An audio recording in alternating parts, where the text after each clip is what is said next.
Mishnah Gimel, la troisième Mishnah. La Mishnah nous enseigne Shum Kesef, c'est-à-dire l'évaluation d'un dégât doit se faire Kesef avec de l'argent. C'est-à-dire qu'on doit évaluer, on doit donner le prix du dégât. On ne pourra pas dire, comme c'est expliqué dans le Barthénora, prenons le cas que le taureau de David a abîmé l'habit de Réhouven, appelé de Ruben, mais qu'ensuite la bête de David a été endommagée par le talit, par l'habit même de Réhouven.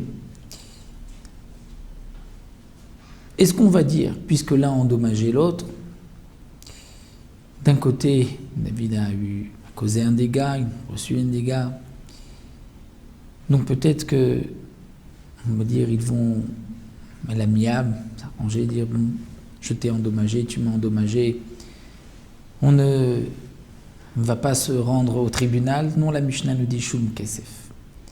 Il faut évaluer le dégât.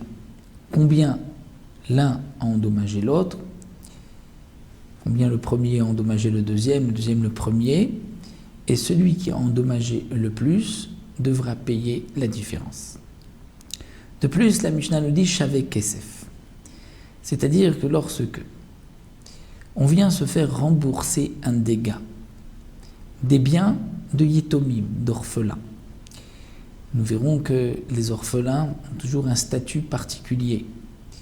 Bien qu'ils sont responsables, ou leur père avait causé un dégât, et qu'on doit se faire rembourser des biens que le père a laissés, malgré tout, on ne pourra pas prendre n'importe quel bien que le père a laissé, on ne pourra pas prendre des biens mobiles, on ne pourra prendre que des terrains, c'est-à-dire on se fera payer par une parcelle de terrain.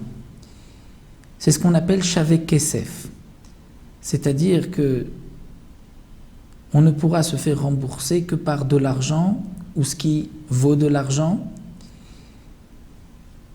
mais non pas avec ce qui est de l'argent même, c'est-à-dire qu'un bien mobile est considéré comme de l'argent, parce que s'il ne se vend pas ici, il se vend ailleurs, alors que le terrain est considéré comme quelque chose qui a la valeur de l'argent. Donc lorsque la Mishnah dit Shaveh Kesef, c'est qu'il faut se faire rembourser des Yetomim, des orphelins, par un terrain, mais on ne pourra pas prendre un bien mobile, on ne pourra pas prendre une chaise, une table ou autre chose.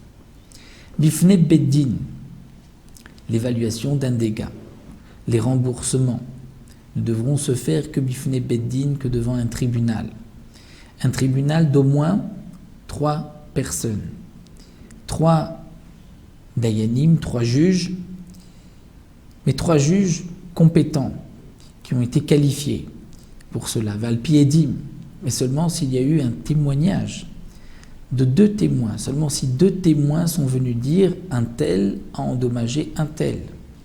Bien sûr que si le propriétaire même de la bête avoue et dit ma bête a endommagé sur son passage, je veux rembourser, il remboursera. Mais si un homme vient se plaindre au Beddin, dit j'ai été endommagé par un tel, j'ai un seul témoin ou je n'ai pas de témoin, le Beddin ne pourra pas trancher en sa faveur, étant donné qu'il n'a pas de preuves. Pour pouvoir juger son cas, il faut des preuves, il faut 2 témoins qui ne sont pas des proches parents, 2 témoins qui sont aptes à témoigner, comme c'est marqué ailleurs, quelles sont les conditions pour être témoin, et des témoins, ou alors le propriétaire de la bête qui a causé le dégât, si lui avoue, il devra payer. Sinon, on ne pourra pas juger un tel cas.